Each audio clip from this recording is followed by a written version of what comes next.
તો ચાલો અટાણે આપણે ઇન્દ્રલોક ઉપર ચડાઈ કરી અને ઇન્દ્રાણીને જૂટવી અને લઈ આવી.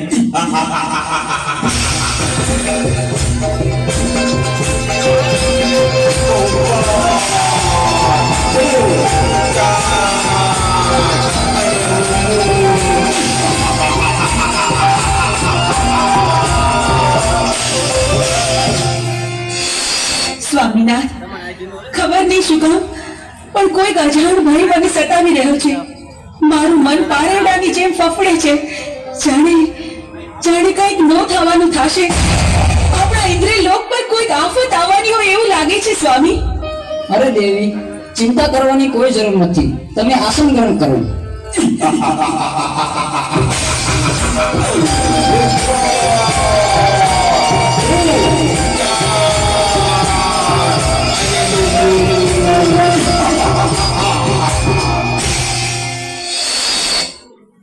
અરે ઇન્દ્ર, અત્યારે અમે તારી પટરાણી જૂટવી લેવા આવ્યા છે. નહીં દુષ્ટ, એ તો કદાપી ન બને. તમારી સાથે યુદ્ધ કરવા તૈયાર થા. તો ચાલ મારી સાથે યુદ્ધ કરજો.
બચાવો ભોળાનાથ. આવા દુષ્ટોને વરદાન આપી અને અમને એ હેરાન કરે છે અને અમારી પત્નીઓને પણ ઉઠાવી ગયા છે. તો તમે આનો કઈક રસ્તો અને કઈક ઉપાય અમને આપો. અરે દેવતા, એની તમે ચિંતા ન કરો, એનો ઉપાય હું જરૂર ગોતીશ. બહુ સારું પ્રભુ. ક્ષમા કરજો ગુરુ. તો ચાલો, ચંડમુંડ નામના રાક્ષસો ક્ષેત્રીને મારી પાસેથી વરદાન લઈ ગયા છે. અત્યારે પાતાળ લોકમાં નાગ કન્યા પણ છીનવી ગયા છે. ઇન્દ્ર લોકમાં ઇન્દ્રાણીને પણ લઈ ગયા છે. તો આનો એક ઉપાય છે કે મેરુ પર્વત ઉપર જમણા પગના અંગૂઠે આદ્યા શક્તિ તપ કરી રહ્યા છે. કદાચ ચંડમુંડને ત્યાં મોકલું તો જ એનો વધ થાય. તો ચાલો નારદને યાદ કરું. શ્રીમન નારાયણ નારાયણ નારાયણ.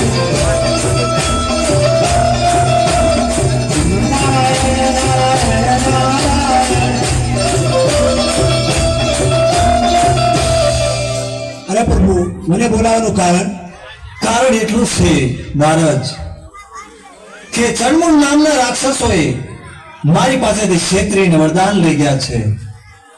દેવ દાનવ કે માનવ એને કોઈ મારી શકે એવું નથી. આદ્યા શક્તિ મેરુ પર્વત ઉપર તપ કરી રહ્યા છે. એની પાસે લઈ જાઓ તો એના હાથે જ એનો વધ છે. તો તમે જઈ ચંડમુંડ નામના રાક્ષસો દેવીઓને હેરાન કરે છે એને સીધા જ મેરુ પર્વત ઉપર લઈ જાઓ અને આદ્યા શક્તિ પાસે મોકલો. બહુ સારું. અરે ચંડ અને મુન,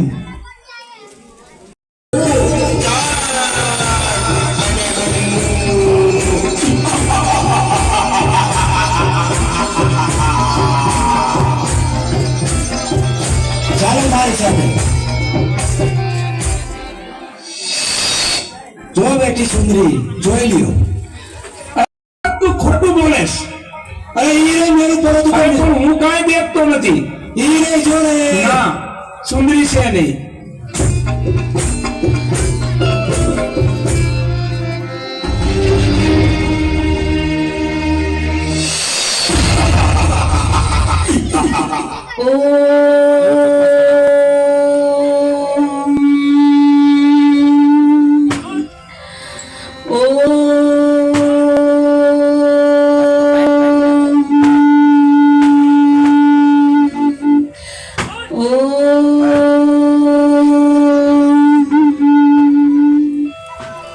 અરે સુંદરી, તું પણ અમારી પટરાણી બની જા.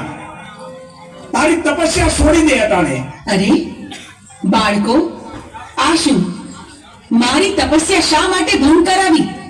તમે જાણતા નથી કેવડું મોટું પાપ કર્યું છે તમે, ને આના માટે તમને મૃત્યુ દંડ પણ મળી શકે.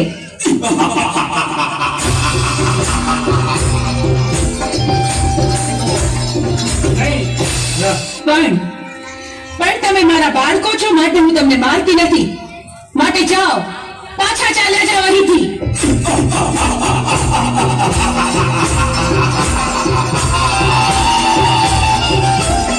અરે સુંદરી, અમે તને પટરાણી બનાવવા આવ્યા છે. શું કહ્યું?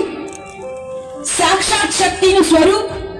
મને આદ્ય શક્તિને તમે પટરાણી બનાવશો? હા, અમે તને પટરાણી બનાવવા આવ્યા છીએ. તમે શું બોલો છો એનું ભાન નથી તમને? અમે ભાનમાં જ છીએ. પણ આવું અધમ કૃત્ય કરવાનો વિચાર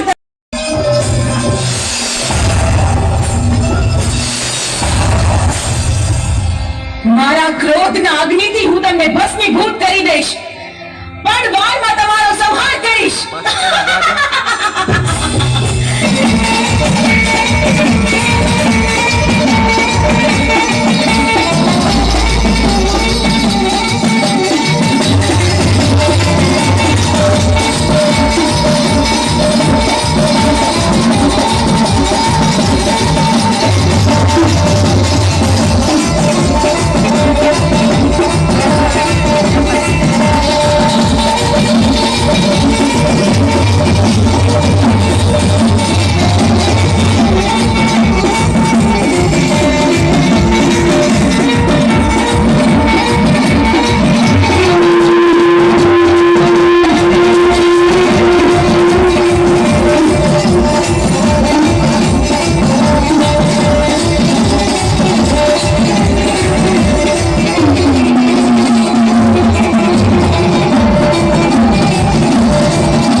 પ્રભુ, આ શું અપરાધ કર્યો તમે? મહાદેવ, આમ મારા રસ્તા પર આડા સુવાનું કારણ શું? તમે મને પાપમાં ન પાડશો પ્રભુ. અરે દેવી, તમે ક્રોધમાં છો. પૃથ્વી તમારો ભાર ન ઝીલી શકે એટલે મારે આડું સૂવું પડ્યું. ચંડમૂળને માર્યા પછી તમારું નામ ચામુંડા પડશે. પંચાળની ધરતી ઉપર જાઓ, ચપટી ધૂળ લઈ અને ડુંગર બનાવો, એની ઉપર તમારા બેસણા કરો. દુખિયા તમારા પારે આવશે, એના દુઃખ મટાડજો. ભલે પ્રભુ, જેવી તમારી આજ્ઞા. આપે કહ્યું તે જ પ્રમાણે થશે. ચોટીલા ડુંગરે બિરાજમાન થઈને હું દુખિયાના દુઃખ મટાડીશ.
તું મને શા માટે રંજાડેશ?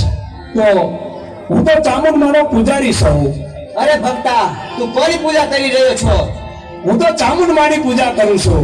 એની પૂજા છોડી દે અને મારી પૂજા કર. અરે તારી પૂજા શા માટે કરું? હું તો તો યુદ્ધ કરવા તૈયાર થઈ જા. અરે હું તો બ્રાહ્મણ છું, યુદ્ધ કઈ રીતે કરી શકું? મને બચાવો. તો તું નહીં બચે આજે. અરે મને મારી ચામુંડમાં બતાવજે. અને કોઈ નહીં બચાવે અરે આજે. મને બચાવશે માં ચામુંડા.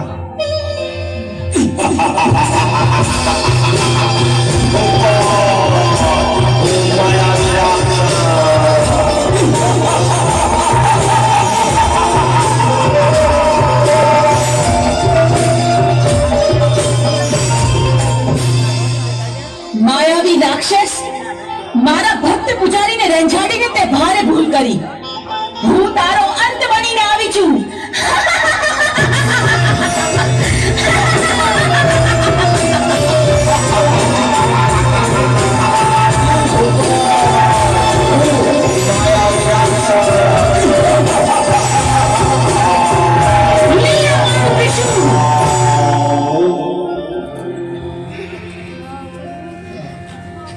લાવ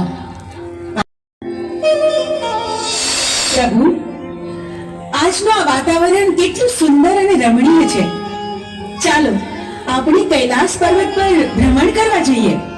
ચાલો દેવી.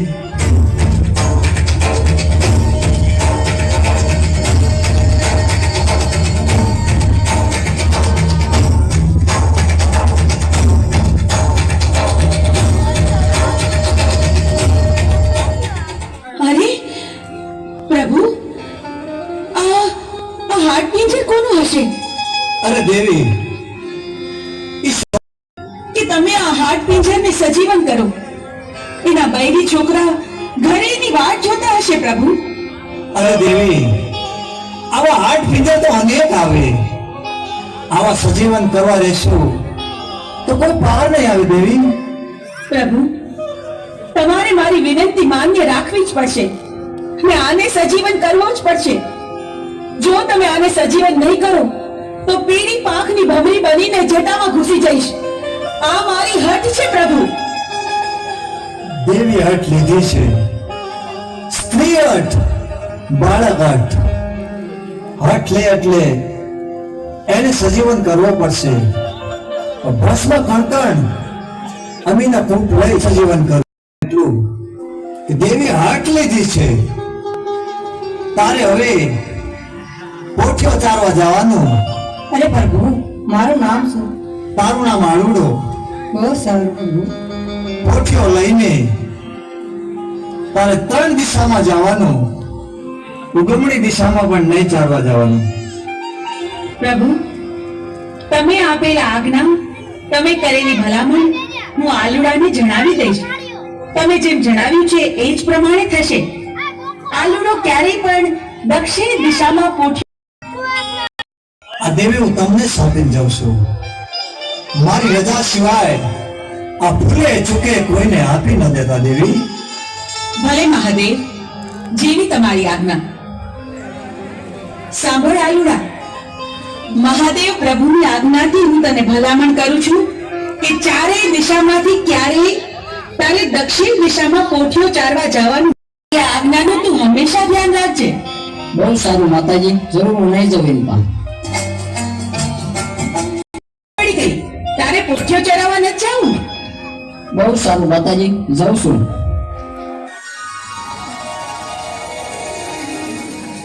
આજ ભલે મને માતાજીએ ના પાડી હોય, તમારા દક્ષિણ દિશામાં જ જવું છે. આજના આ સુંદર વાતાવરણમાં